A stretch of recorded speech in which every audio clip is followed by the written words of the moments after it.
Funding for Market Journal is provided by the Nebraska Soybean Board. Animal agriculture is vital to Nebraska. Livestock production not only contributes to our food supply, but also helps our rural communities. Livestock provides revenue for schools, creates jobs, supports Main Street, and enhances the future for farm families. The Nebraska Soybean Board's Animal Agriculture Initiative works to encourage growth of responsible livestock enterprises to benefit agriculture and Nebraska.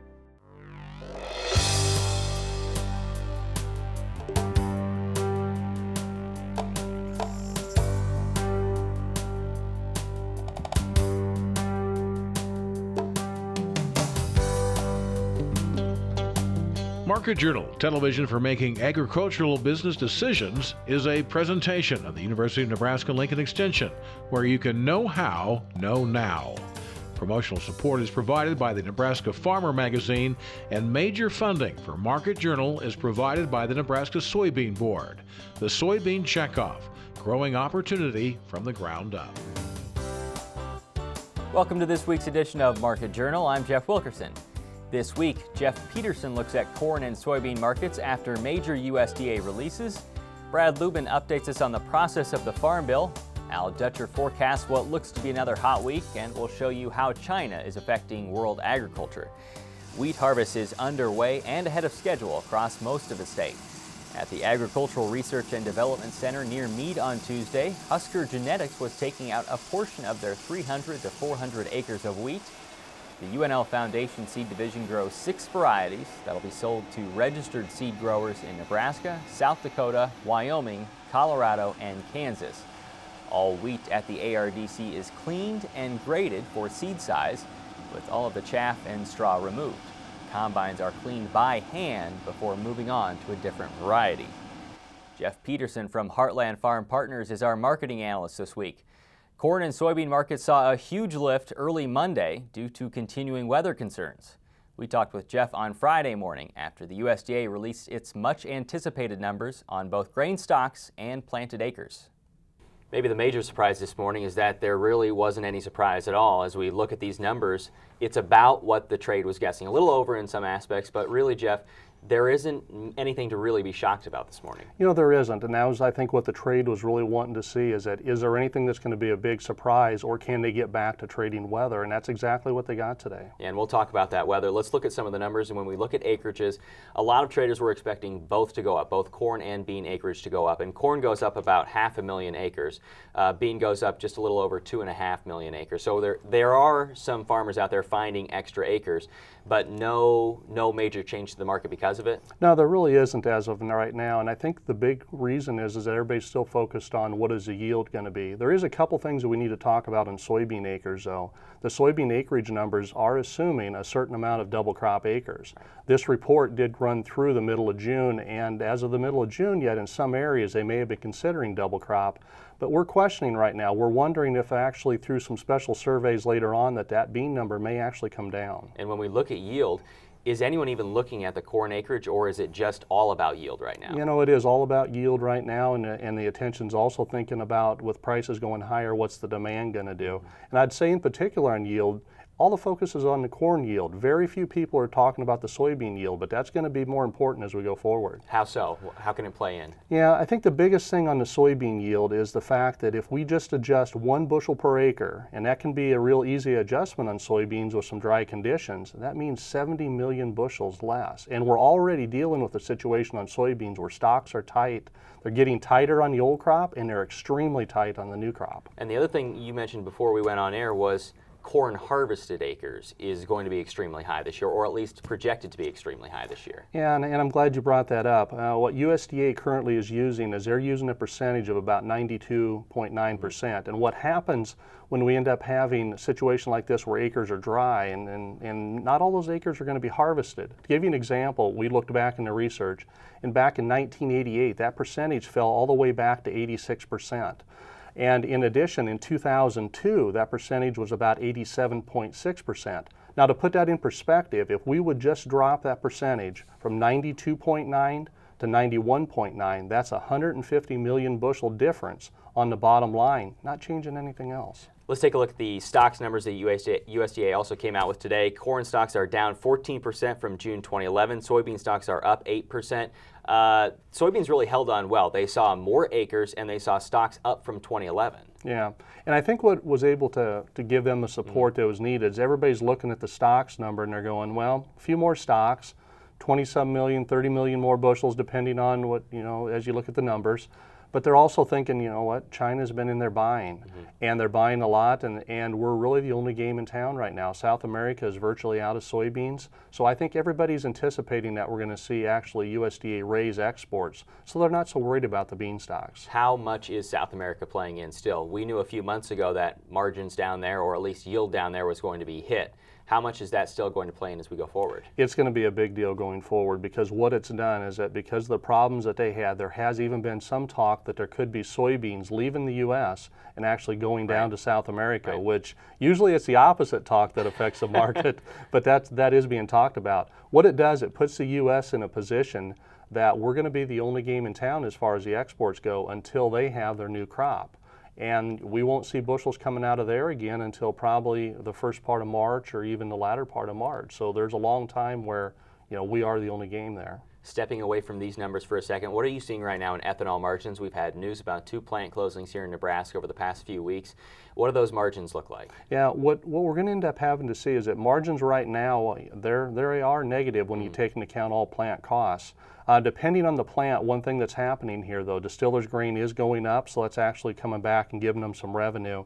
So depending on the plant, they may still be making money on running everything through, but it's just not enough to be able to go ahead and cover all their costs. So that is one area that if we take prices high enough, we'll ration some demand. It's forecasted to be another hot week, not only across Nebraska, but across most of the Midwest. There are already concerns about what that's going to do to corn. How long can this play in here? Because it already affected the market early this week, but how long can it keep doing that? And that's what's always hard about a weather market. Weather market like this, especially for the timing, we had crops planted early, and right now what that means is that at this time of the year we've got all these plants, the corn plants, in their peak water usage. They're also determining the yield. There's a lot at risk. We're going to end up continuing to move this market higher until we get to a point in which the weather changes, and then when that weather changes, then at that point it's going to be a dramatic pullback. So that's what producers have to be prepared for. With this in mind, are there some windows to sell here, some windows to make some money back? You know what, I do. I think there is. If guys have some of these old crop stocks around, this has given us an opportunity to be able to start cleaning up. I wouldn't get rid of all of them by no means. And on their new crop bushels, this has also given us a point in here where they do need to get some protection in place. Quickly on Europe, we're seeing positive news today, but as we mentioned before, it goes up and down by the day. Europe does go up and down. We are getting some support coming out of Europe. They are talking about maybe putting some things in place that would help maybe guarantee some of their individuals with money in the bank that they are going to keep that money if problems continue, much like what the FDIC is here in the U.S. That's given us a tailwind, so that's actually helping these markets right now. But we have to realize they'll be back and there'll be problems ahead still being talked about out of Europe. Next week, Ron Plain will join us to look at hog markets. If trade news from one country outside the U.S. affects domestic grain markets more than any other, it's probably China. The country began heavily importing soybeans in the mid-1990s and has increased those numbers since. It became a net importer of corn in 2010, and some believe those imports will only go up.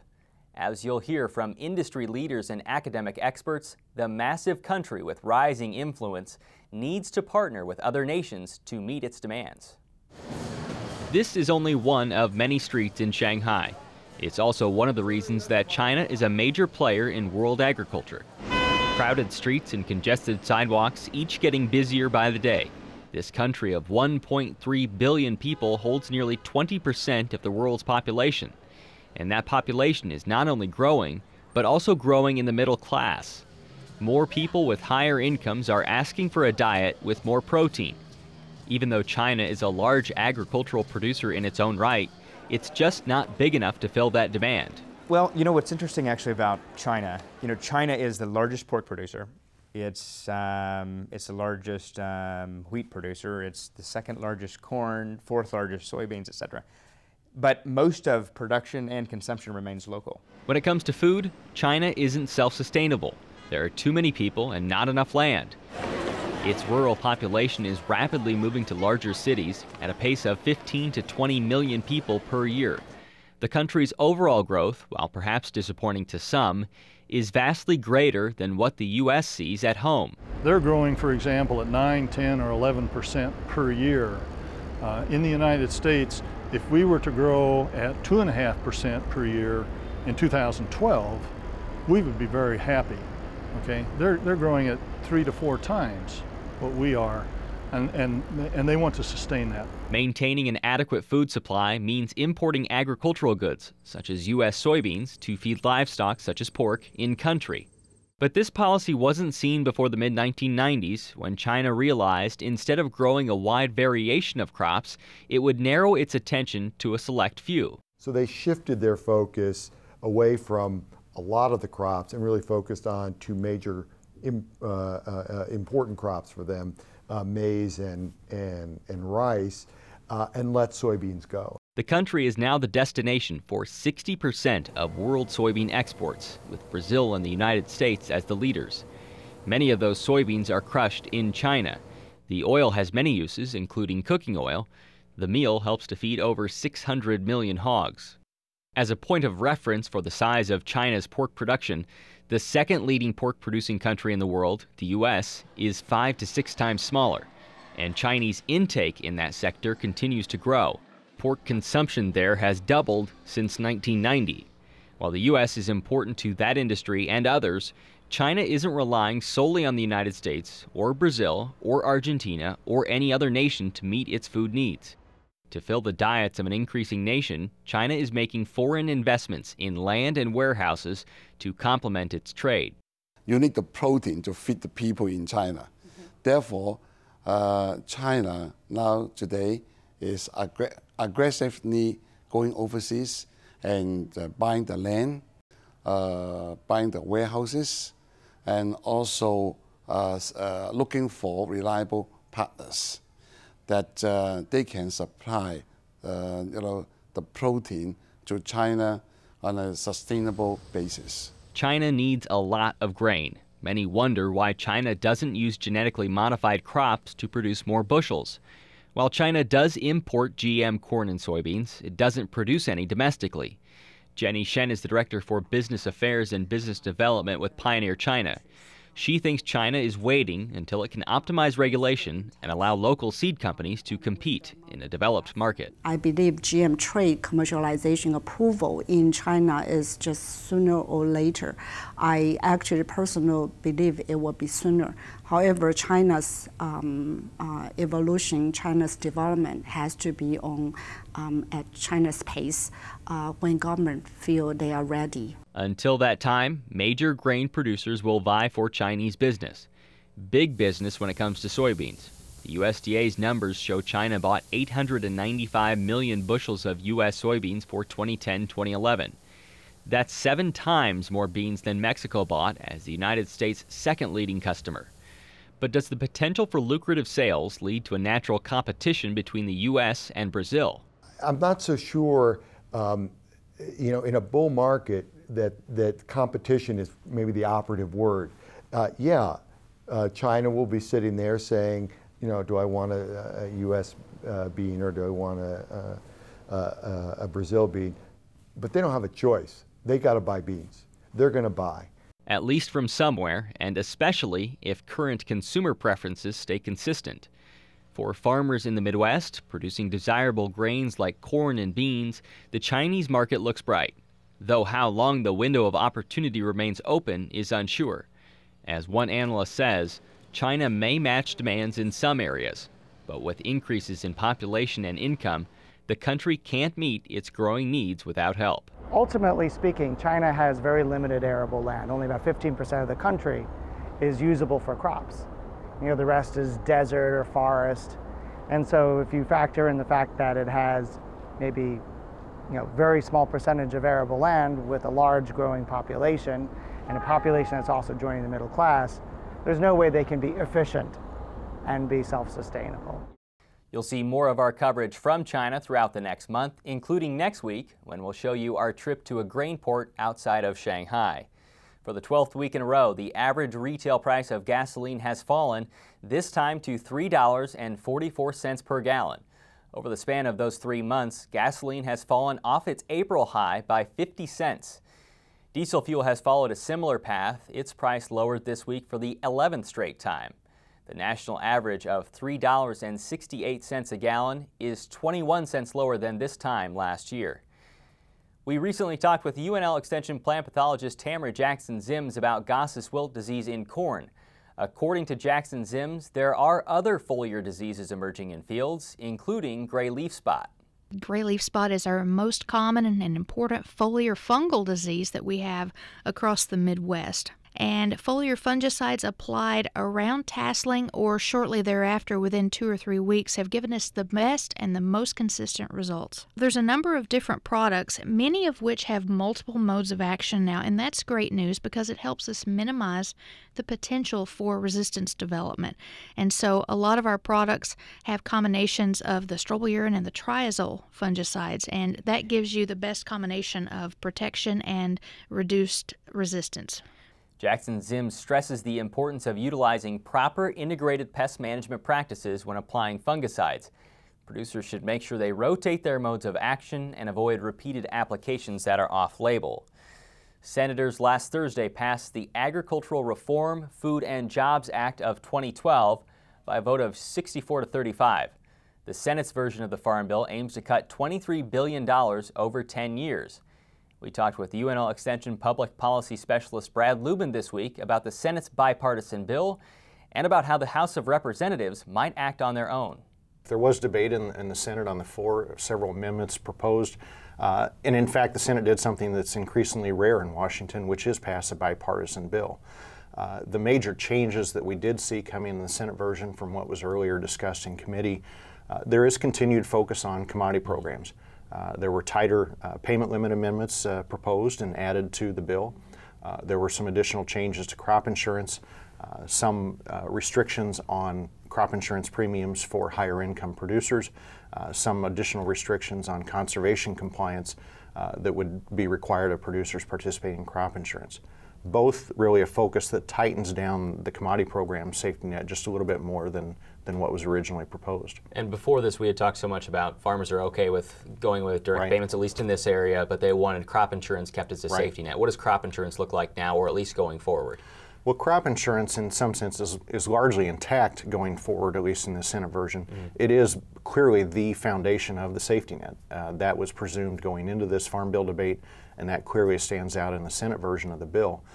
There are nicks and cuts here at the edges of crop insurance, and they've been a target for cuts over the last 5 or 6 years, largely because they've grown. They've grown to a point that now they're the major budget component of the safety net, and now they're number one budget target remaining after we've gotten rid of direct payments in this bill. But acres gone, sure's gone, countercyclical gone, all of those no longer exist. The traditional safety net is gone, including the revenue component from the 2008 Farm Bill, but it's a new revenue-based safety net, ARC, that we'll have to learn a new acronym and some new language that is proposed in the Senate bill as essentially as an add-on on top of crop insurance. We talked about conservation programs only a few weeks ago. What does conservation programs look like, at least in the Senate version of this bill? Well, the Senate version, conservation programs I think look largely intact. The CRP is the big target, and it was cut. It's proposed to cut from 32 million to 25 million acres. That saves budget dollars. That also sort of recognizes that land is coming out of the retirement program back into crop production in response to current prices and current economics. So the conservation program is largely as expected. There is a lot of consolidation of many different program titles into a fewer categories, but still largely the focus is primarily working lands, continue to grow, although perhaps not quite as fast as projected. Easements to help preserve land in its current use are an area for growth. We'll see those programs continue to grow, but not quite as fast as originally projected. There were a number of amendments also tacked onto this bill. One was submitted by Mike Johanns, Senator from Nebraska, and that was on EPA flyovers. Right. How much support was it? It didn't pass, but how much support was there for it? Well, the EPA amendment, the ban on flyovers proposed by Senator Johanns, received substantial support in the Senate. Not quite enough to to be added to the bill, but clearly enough to raise the issue, clearly enough, I think, to get some discussion started on the role of flyovers and the implications of EPA's administration of the program and role in either helping or overseeing the state's implementation of clean water rules. We go to the House now, and they're not going to act until after the 4th, but what are we looking for in the House? And there are obviously different targets, Republican controlled in the House, Democrat in the Senate. What are the major things that you're looking at as it goes to the floor there? Right. Well, clearly the Senate version is not the vehicle that the House wants to play with. The House has more representation on the Ag Committee from Southern interests right now, and those interests have been very clear that the kind of safety net proposed in the Senate bill, a revenue-based safety net tied to crop insurance, doesn't fit their commodities, particularly rice and peanuts, that historically have been big beneficiaries of the old price-based support system, not ready to buy into the revenue-based program that's being proposed. And so the SNAP program, Supplemental Nutrition Assistance Program, food stamps, that's going to go after hard. Well, that clearly is another target in the House. In the Senate, the Farm Bill proposal ended up netting $4 billion in cuts out of $700 billion plus of expected spending over the next 10 years. Very, very small, slice of spending overhead, delivery and administration. The House proposed cuts of more than $30 billion to that $700 billion plus baseline. More programmatic cuts, more eligibility questions, a substantially bigger target than what the Senate has proposed. Whether we come out somewhere in the middle or whether this at least starts the discussion in the House is a big question here going forward. Current Farm Bill runs through the end of September. What are you looking at for timing? Going to make it or not? The chances of actually having a new Farm Bill before the end of September are very, slim and none. It would appear. The chances of doing something before the election seem very, very remote. The discussion starts. Perhaps the House Ag Committee does get its work done here in July when they are scheduled to meet. But when will it get floor time in the House? When would we work through a compromise? All indications are that let's look past the election. Let's look to a lame duck session of Congress. They either might wrap it up late this fall, or they'll be looking for some way to extend current legislation into next spring so that we can take care of it then. In response to its controversial aerial surveillance program, the EPA will hold an informational meeting Monday in Lexington. Representatives from the EPA will answer questions from the public at the Holiday Inn Express starting at 6:30 p.m. Attending last year's Husker Harvest Days proved to be fruitful for the family of Randy Harms of Fairfield. Randy entered his name into the Farm Progress drawing for a new utility vehicle. As you'll read in the July Nebraska Farmer, Randy's name was drawn from thousands of entries made at the Husker Harvest Days and the Farm Progress Show, as well as from mailed subscriber renewals. Randy chose a UV 825i John Deere Gator as his utility vehicle. You can read more about the Harms family, no relation to our Curtis Harms, in the July Nebraska Farmer.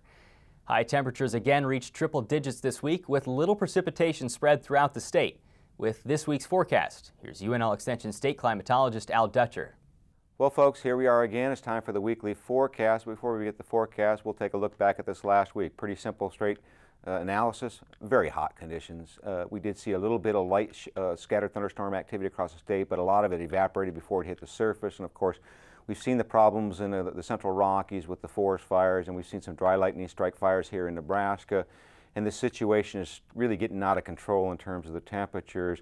We've seen 116 degrees in McCook. Now, it's not an official record yet for McCook, but it most likely will because it's come from an automated surface observation system, and we got high-quality data come from these stations. And if you think about it, the all-time state record was 118 degrees set at 4 locations in 1934 and 1936 across the state. So 2 degrees away from the all-time state record is pretty impressive. And that heat has moved eastward and caused a lot of problems in the eastern Corn Belt. We're starting to see some very ugly pictures coming out of southern Illinois, Indiana, and portions of Ohio. And with this heat and the pollination in progress across much of the central plains region and now approaching up into southern Nebraska, it's a real concern that the limited amount of moisture that is expected to be seen in this region is probably going to cause some unfortunate yield reductions to at least some of the dryland crop, and whether our irrigators can apply enough water under these high heat conditions remains to be seen. So let's take a look at a very ugly forecast as we go through this next 7 days, and as we go to the upper air models. What I'll draw your attention to is that here's that ridge, and now it has weakened somewhat as it's flattened out in response to some waves trying to move over the top of it. And this is primarily our best hope for precipitation over the next 24 to 48 hours as a little wave moves around this ridge. Might generate some scattered thunderstorm activity, particularly across the northern extremes of the state and possibly northeastern Nebraska, but it's not a very good chance, 20 to 30% coverage at best. We're looking at highs maybe in the mid-90s across the north to around 105 across southwest Nebraska. Now as we go into tomorrow, this ridge starts to build, and we do see a little bit of cool air maybe holding in place across extreme northeastern Nebraska, where we may see highs in the low to mid-90s, but for the remainder of the state, we're going to be pushing the mid to upper 90s, and again, across the southwest, we'll be looking at 105, possibly even 110 degrees. As we go into Monday, we see the ridge starting to build and expand eastward. We're going to be looking at exceptional temperatures, eastern Nebraska 95 to 100.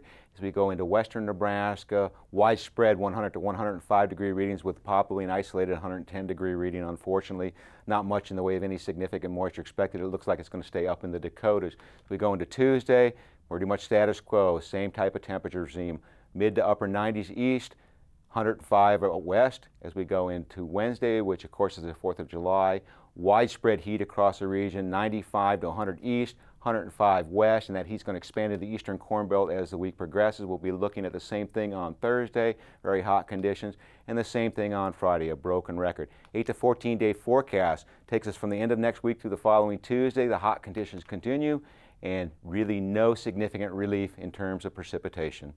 Thanks, Al. As hot and dry conditions persist throughout the state, but especially in the west, we'll be reporting next week from Scotts Bluff. We'll look at crop, pasture, and livestock conditions in an area of the state that's received less than half its average rainfall since April 1st. We'll also show you more from China, including the unloading of U.S. soybeans at a port outside of Shanghai. Until then, thanks for watching. I'm Jeff Wilkerson. We'll see you next week. Join Market Journal online at marketjournal.unl.edu. You can also follow us on Facebook and Twitter. Promotional support is provided by the Nebraska Farmer Magazine.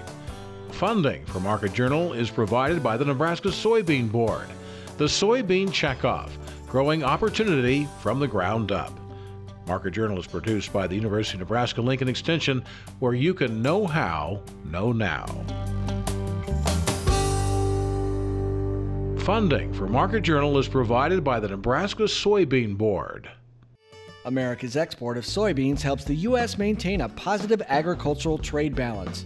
Nebraska contributes half of its soybeans for export. The protein and oil content in soybeans enhance the growing demand for higher protein diets. The Nebraska Soybean Board promotes research to develop new soybean varieties with higher protein and oil content for major agricultural markets. The Nebraska Soybean Checkoff, growing opportunity from the ground up.